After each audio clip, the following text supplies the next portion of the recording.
Hello friends, welcome back to RGM online classes. RGM education YouTube চ্যানেলের রোজ রাত 8টা special upper primary TET ক্লাসে তোমাদের সকলকে জানাই আরও একবার স্বাগত। আজকে আমাদের ক্লাস নাম্বার 26 এবং ক্লাস নাম্বার 26-এ আমরা পেডাগজির বেশ কিছু বাছাই করা কোয়েশ্চেন্স ডিসকাস করব। এবং আমাদের যেহেতু সিডিপি বাংলা ইংরেজি এবং আর্টসের জন্য এসএসটি, সায়েন্সের জন্য সায়েন্স অ্যান্ড ম্যাথস, প্রত্যেকটা পার্টেই পেডাগজি রয়েছে। তাই পেডাগজিটা কিন্তু ডিসকাস করা, কন্টিনিউয়াসলি প্র্যাকটিস করা আমাদের খুব বেশি প্রয়োজন। তো আজকে সেটে বেশ কিছু বাছাই করার প্রশ্ন রেখেছি। গতকালকের যেটা সেট ছিল সেটারই সেকেন্ড পার্ট বলতে পারো, তাই জন্য কোশ্চেন নাম্বারটা 16 থেকে গতকাল 15টা করেছি। নিম্নলিখিত কোনটি শিক্ষণ মানে টিচিং ফল হিসেবে বিবেচিত হয়? ধারণা মানে তুমি পড়াচ্ছ কাউকে, পড়ানোর ফলাফল কী হতে পারে? ধারণা, জ্ঞান, মনোভাব, দক্ষতা। সঠিক উত্তর, তুমি যখন কাউকে কোনো কিছু শেখাচ্ছ, কাউকে কোনো কিছু বোঝাচ্ছ, কাউকে কোনো কিছু পড়াচ্ছ, তাহলে তার কি বাড়বে? তার দক্ষতাটা বাড়বে। Option number D. নেক্সট,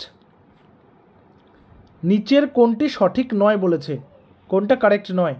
শিক্ষক শিক্ষার্থীকে বিজ্ঞান ভিত্তিক অনুসন্ধিৎসার জন্য অনেকবার সুযোগ দেবেন, নির্দিষ্ট পথের সংকেত দেবেন, কাজে স্বাধীনতা দেবেন, উৎসাহিত করবেন। শিক্ষক শিক্ষার্থীকে বিজ্ঞান ভিত্তিক অনুসন্ধিৎসার জন্য তাকে কি করব? তাকে নির্দিষ্ট পথের সংকেত দেব। এখানে কিন্তু আমরা লে ভাইগটস্কির কিন্তু এখানে আমরা মতামতটা দেখতে পাচ্ছি, কারণ তিনি কিন্তু বলেছেন যে ফ্যাসিলিটেটর হতে হবে, টিচার হবে ফ্যাসিলিটেটর, সে বাচ্চাকে কি করবে? পথ দেখাবে। ওকে। লিখন শিখনে ত্রুটি সংশোধনের ক্ষেত্রে শিক্ষক শিক্ষিকার করণীয় কি? লিখতে পারছে না, লিখতে পারার যে ত্রুটিগুলো হচ্ছে সেগুলো সংশোধনের জন্য কি করতে হবে? প্রতিটি অক্ষরের সঠিক আকারগুলি সম্পর্কে শিক্ষার্থীকে নির্দেশনা দেবেন, লিখনের অনুশীলনে গুরুত্ব ও সময় দিতে হবে এবং লাইন টানা কাগজ ব্যবহারের পরামর্শ দেবে। শিখনে ব্যবহৃত পেশিগুলিকে, মানে যেগুলো ফাইন মোটর স্কিল যেটাকে আমরা বলি, এফএমএস, তো সেই শক্তিশালী করার জন্য শিক্ষক শিক্ষিকা শিক্ষার্থীদের বালি বা মাটিতে লেখার অনুশীলন করবেন। সঠিক উত্তর কী হবে? দেখো, লেখার জন্য আমাদের কী কী দরকার হবে? একটা বাচ্চাকে আমি লেখা শেখাবো কীভাবে? প্রত্যেকটা অক্ষরের সঠিক আকারগুলি সম্পর্কে শিক্ষার্থীকে নির্দেশনা দেবো, কোনটা কী আকারের হয়, কোনটা কীরকম হয়। তাহলে এটা অপশন নাম্বার এ। আবার লিখনের অনুশীলনে গুরুত্ব ও সময় দিতে হবে, লাইন টানা কাগজ লিখতে বলবো, এটাও একটা ইম্পর্টেন্ট অ্যান্সার। আবার তার যে পেশিগুলোকে সেগুলোকে সবল করার জন্য আমি করব। তাহলে অপশন নাম্বার ডিটা বুঝতে পারছো কী হয়েছে? সবগুলি ঠিক, বা উপরে সব কয়টি সঠিক। নেক্সটে আসবো, পেডাগজির অ্যান্সার করতে গিয়ে দেখতে হবে লজিক্যাল অ্যান্সার কোনটা দাঁড়াচ্ছে, সেটাই সঠিক উত্তর। কোনো শিক্ষার্থী যখন নিজের কোনো কাজে ক্ষমতার অভাব আছে বলে মনে করবে, তখন শিক্ষক শিক্ষিকার কর্তব্য কী হবে? কোনো শিক্ষার্থী যদি মনে করে যে তার ক্ষমতার অভাব আছে কোনো কাজে, তখন শিক্ষক শিক্ষিকার কর্তব্য কী হবে? শিক্ষার্থীর আত্মবিশ্বাস জাগ্রত করা, সাফল্য লাভের জন্য চেষ্টার প্রয়োজনীয়তাকে বিশেষ করা, তাকে আমি আত্মবিশ্বাসটা বাড়াবো, বাচ্চাগুলোর তাকে মোটিভেট করব। সাফল্য লাভের জন্য চেষ্টার প্রয়োজনীয়তাকে বিশেষ গুরুত্ব দেওয়া, সে কীভাবে সফল হতে পারবে, কতটা চেষ্টা তাকে করতে হবে, সেই বিষয়ে তাকে আমি অনেক বেশি উৎসাহিত করব। যে কাজে শিক্ষার্থীর সাফল্যের সম্ভাবনা আছে তা করিয়ে বর্তমান কাজের সঙ্গে সেই কাজের সম্পর্ক বোঝানো, অর্থাৎ যেটা করলে সে বড় হতে পারবে। অর্থাৎ সবাইকে অঙ্ক শিখতে হবে, সবাইকে ইংরেজি শিখতে হবে, প্রচুর করতে হবে তা কিন্তু নয়। কেউ গণিতে ভালো হবে, কেউ গণিতে ভালো হবে না, কেউ ড্রয়িংয়ে ভালো হবে, কেউ গানে ভালো হবে, কেউ নাচে ভালো হবে, কেউ কবাডি ভালো খেলবে, কেউ কুইজ ভালো খেলবে। তো প্রত্যেকের সেই সম্ভাবনাকে দেখিয়ে তাকে সেখানে ব্যস্ত করা। তাহলে এখানেও কিন্তু সব কয়টি ঠিক। আলটিমেটলি বাচ্চারা ডেভেলপমেন্ট হচ্ছে কিনা সেটা আমাকে দেখতে হবে। পরবর্তী কোশ্চেনে যাওয়ার আগে তোমাদের প্রত্যেককে জানিয়ে রাখি, আমাদের আরজিএম এডুকেশনের সম্পূর্ণ তত্ত্বাবধানে আপার প্রাইমারি টেটের কিন্তু ব্যাচ চলছে এবং এটা এই বছরের শেষ ব্যাচ নাম্বার 5। তোমরা চাইলে সেই ব্যাচে যুক্ত হতে পারো। আমাদের অফিসিয়াল হোয়াটসঅ্যাপ নম্বর 9564345236 নম্বরে তোমরা হোয়াটসঅ্যাপ করবে, আপার প্রাইমারি টেট লিখে তোমাদেরকে সব ডিটেলস দিয়ে দেওয়া হবে। বাকি সমস্ত তথ্য, সমস্ত ডিটেলস এই ভিডিওর নিচে ডেসক্রিপশনে দেওয়া রয়েছে। বলছে শিক্ষক বা শিক্ষিকা শিক্ষার্থীদের মধ্যে ড্যাশ জাগ্রত করেন। আত্মসমালোচনা মানে নিজেকে নিয়ে নিজে সমালোচনা করবে এমন। পরশ্রী কাতরতা মানে অন্যকে থেকে হিংসা করা, এটা। আত্ম আবিষ্কার মানে নিজেকেই আবিষ্কার করা, নিজের মধ্যে যেটাকে আমরা বলি ইন্ট্রোস্পেকশন, ঠিক আছে, নিজেকে খোঁজা নিজের মধ্যে। ঘৃণা এবং অবহেলা। সবচেয়ে ভালো যেটা করানো সেটা হচ্ছে আত্ম আবিষ্কার করা, আমি কে, তার পাশাপাশি আমি কি কি করতে পারি, আমি এবিলিটি কী কী আছে আমার, আর কোনগুলো আমি এবিলিটি নেই সেই বিষয়গুলো, ঠিক আছে। সো অপশান নাম্বার সি হচ্ছে এখানে কারেক্ট অ্যান্সার। নেক্সট নাম্বার 21, শিক্ষিকাকে বা শিক্ষককে বাগানের মালির সঙ্গে তুলনা করেছেন কে? ঠিক আছে, বাগানের মালির সঙ্গে। শিশুরা হচ্ছে বাগানের ফুলের মতো, আর শিক্ষক শিক্ষিকারা হচ্ছে সেই বাগানের মালির মতো। এটা কে বলেছেন? এটা বলেছেন অপশন নম্বরে ফ্রয়েবেল, যিনি কিন্ডার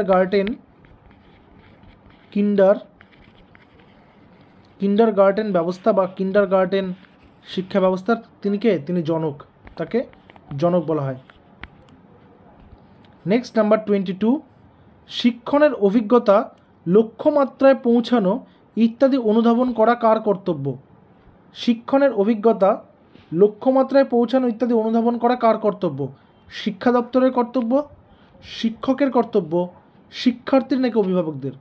যেহেতু শিক্ষণের অভিজ্ঞতা লক্ষ্যমাত্রায় পৌঁছানো মানে আমি বাচ্চাটাকে, আমি টিচার, আমি স্টুডেন্টসদেরকে তাদের ক্ষমতা কোথায় আছে এবং তারা কোথায় পৌঁছাতে পারে সেই জায়গাতে নিয়ে যাব। তার জন্য কি দরকার? সবচেয়ে বেশি গুরুত্ব কাকে দরকার? টিচারকেই কিন্তু করতে হবে সেটা।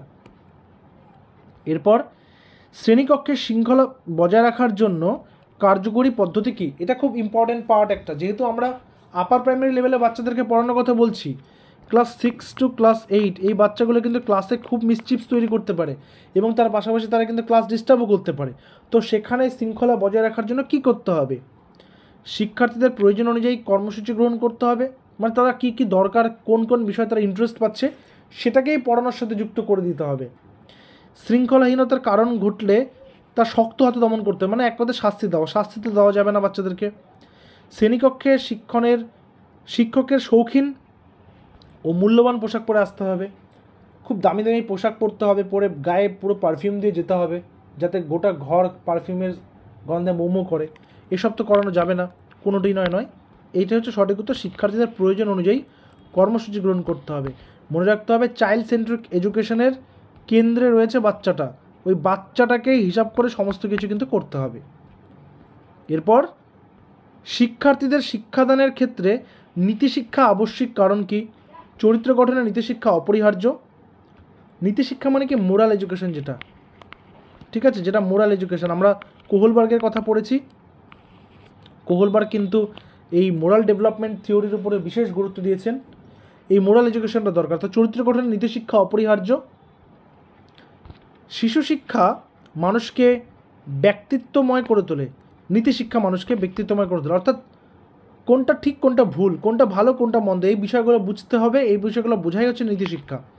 ব্যক্তিত্বময় করে তোলা মানে কি? তার একটা ভালো পার্সোনালিটি তৈরি করে সমাজে, তাহলে সে খুব ভালোভাবে চলতে পারে। নীতিশিক্ষা মানুষকে ঐতিহ্যময় করে তোলে, অর্থাৎ সে বুঝতে শেখে যে তার পূর্বপুরুষরা, এবং যেগুলো শুধুমাত্র তার অ্যানসেস্ট্রালের কথা আমি বলছি না, তার জাতি, তার রাজ্য, তার সমাজের পূর্বপুরুষরা কীভাবে এই সমাজটাকে চালিয়েছে, কীভাবে তারা করেছে, এবং সেটাকে তারা যেন একটা এক্সাম্পল হিসেবে সেট করে সেই বিষয়টা। তার এখানে সঠিক উত্তর হচ্ছে সবগুলি ঠিক আছে। নেক্সট নম্বর 25, শিক্ষণের জন্য অনুকূল পরিবেশ হলো কি? অনুকূল মানে কি? মানে যেটা হচ্ছে আমরা বলবো পজিটিভ। প্রতিকূল মানে নেগেটিভ। আবার শ্রেণীকক্ষে উপযুক্ত সমান মনস্কত্বমূলক আবহাওয়া, উপযুক্ত বসার ব্যবস্থা, সহযোগিতা ও প্রতিযোগিতামূলক দলীয় ব্যবস্থা, সবগুলি ঠিক। শ্রেণীকক্ষে উপযুক্ত সমাজ মনস্কত্বমূলক আবহাওয়া মানে কে কোন সমাজ থেকে এসছে, কে কোন ব্যাকগ্রাউন্ড থেকে এসছে সেগুলো না দেখে ক্লাসের একটা কমন এবং উপযুক্ত একটা মনস্কতা তৈরি করতে হবে। উপযুক্ত বসার ব্যবস্থা করতে হবে, ঠিক আছে, যাতে করে প্রত্যেকেই আমি যে লেকচারটা দেবো ক্লাসে সেটা যেন বুঝতে পারে, এবং আমি যেন আমার জায়গা থেকে দাঁড়িয়ে প্রত্যেকের সঙ্গে আমি কানেকশনটা তৈরি করতে পারি সেটা দেখা। সহযোগিতা এবং প্রতিযোগিতামূলক দলীয় ব্যবস্থা মানে একে অপরকে সহযোগিতা করা, এবং তার পাশাপাশি কম্পিটিশনটা ইন আ সেন্স হচ্ছে পজিটিভ কম্পিটিশন, সবগুলি ঠিক। তাহলে এখানে সঠিক উত্তর অপশন নাম্বার ডি। নেক্সট, শিক্ষার্থী কোনো প্রশ্নের সঠিক উত্তর দিতে পারলো না, শিক্ষক শিক্ষিকা হিসেবে তোমরা কি করবে তখন? অন্য শিক্ষার্থীকে প্রশ্নটা জিজ্ঞাসা করবে, শিক্ষক শিক্ষিকা উত্তরটি দিয়ে দেবেন, মানে তোমরাই উত্তর দিয়ে দেবে, শিক্ষার্থীকে উত্তরটি দিতে প্রেরণা যোগাবে, মানে তাকে মোটিভেট করে যে তুই পারবি, তুই চেষ্টা কর, তুই করতে পারবি। সঠিক উত্তর কী হবে? সঠিক উত্তর হচ্ছে শিক্ষার্থীকে সেই উত্তরটা দেওয়ার জন্য প্রেরণা দিতে হবে, তাকে মোটিভেট করতে হবে যে তোর কোন জায়গাটাতে ভুল হচ্ছে আমি তোকে দেখিয়ে দিচ্ছি, এবার তুই দেখ, এবার পারবি, ঠিক আছে, এইভাবে। নেক্সট, শিক্ষার্থী কেন্দ্রিক শ্রেণীকক্ষে শিশুরা সাধারণত শেখে কি? দলগতভাবে, ব্যক্তিগত দলগতভাবে, প্রধানত শিক্ষকের নিকট থেকে, নাকি ব্যক্তিগতভাবে? সঠিক উত্তর কী হবে? শিক্ষার্থী কেন্দ্রিক শ্রেণীকক্ষের শিশুরা সাধারণত শেখে ব্যক্তিগত এবং দলগতভাবে, অর্থাৎ ইন্ডিভিজুয়ালিও শিখবে এবং পিয়ার গ্রুপের মাধ্যমেও তারা কিন্তু শিখবে, ঠিক আছে। নেক্সট, নাম্বার 28, কোনো একজন শিক্ষক বা শিক্ষিকার শিক্ষাদানে শ্রেষ্ঠ হয়ে ওঠার গুরুত্বপূর্ণ যোগ্যতাটি হলো, একজন শিক্ষক বা শিক্ষিকার শিক্ষাদানে শ্রেষ্ঠ হয়ে ওঠার গুরুত্বপূর্ণ যোগ্যতা। কারেক্ট অ্যান্সার কী হবে? কিভাবে শিশুর শিখন সম্পন্ন হয় সেই সম্পর্কে জ্ঞান থাকতে হবে। অর্থাৎ আমি যখন পড়াতে যাব বাচ্চাগুলোকে, আমাকে বুঝতে হবে, দেখতে হবে যে কিভাবে পড়ালে বাচ্চাগুলো তাড়াতাড়ি শিখবে এবং এফেক্টিভলি শিখবে, সেই বিষয়টা যেন আমার কখনোই ব্যাহত না হয়। নেক্সট, নম্বর 29, শিক্ষকদের শিক্ষাগত দর্শন পড়া দরকার, কারণ কি? দর্শনের ব্যাখ্যার মধ্য দিয়ে শিক্ষককুল তাদের কাজের উন্নতি ঘটাতে সক্ষম হবে। বেশিরভাগ শিক্ষক ভ্রান্ত দর্শন অনুসরণ করবে। শিক্ষকরা নিজেদের তৈরি করতে সমর্থ হবে। শিক্ষাগত দর্শন সম্পর্কে তাদের ধারণা হবে। কারেক্ট অ্যান্সার, দর্শনের ব্যাখ্যার মধ্য দিয়ে শিক্ষককুল তাদের কাজের উন্নতি ঘটাতে সক্ষম হবে, অর্থাৎ যে কোনো রকমের ফিলোসফিক্যাল থটস, ফিলোসফিক্যাল ডেসক্রিপশন তারা দেবে এবং তার পাশাপাশি শিক্ষকরা নিজেদের কাজের উন্নতি ঘটাবে। নেক্সট, আপনার কোনো সহকর্মী পরীক্ষার খাতা দেখার সময় একটি মেয়েকে বেশি নম্বর দেওয়ার জন্য অনুরোধ করলো, এই অবস্থা আপনি কী করবেন? আপনার কলিগ বলছে যে ওকে একটু বেশি নম্বর দিয়ে দাও, তো তুমি কী করবে? আপনি তাকে ভর্ৎসনা করবেন যে কেন দেব? একদম নয়। আপনি তাকে শিক্ষকের দায়িত্ব সম্পর্কে সচেতন করে দেবেন যে এগুলো করা ঠিক নয়, যে আপনি একজন শিক্ষক, আপনার এগুলো করা কিন্তু ঠিক নয়। এই অবিচারের বিরুদ্ধে তাকে নৈতিক শিক্ষা দেবেন, তাকে নীতিগত শিক্ষার পাঠ পড়াতে শুরু করবেন। নিষ্ঠা ও সততার সঙ্গে খাতা মূল্যায়ন করবেন এবং অপক্ষপাত দুষ্টভাবে দেখবেন, অর্থাৎ বায়াস হওয়া যাবে না। অপক্ষপাত দুষ্ট মানে বায়াস হওয়া যাবে না, ঠিক আছে।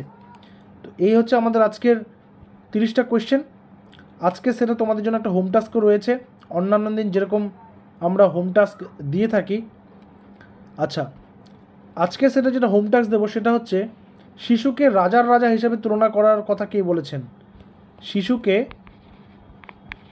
রাজার রাজা কে বলেছেন? ঠিক আছে, তাহলে দেখা হচ্ছে পরবর্তী ক্লাসে। Till then stay connected with RGM education YouTube channel. Thank you very much.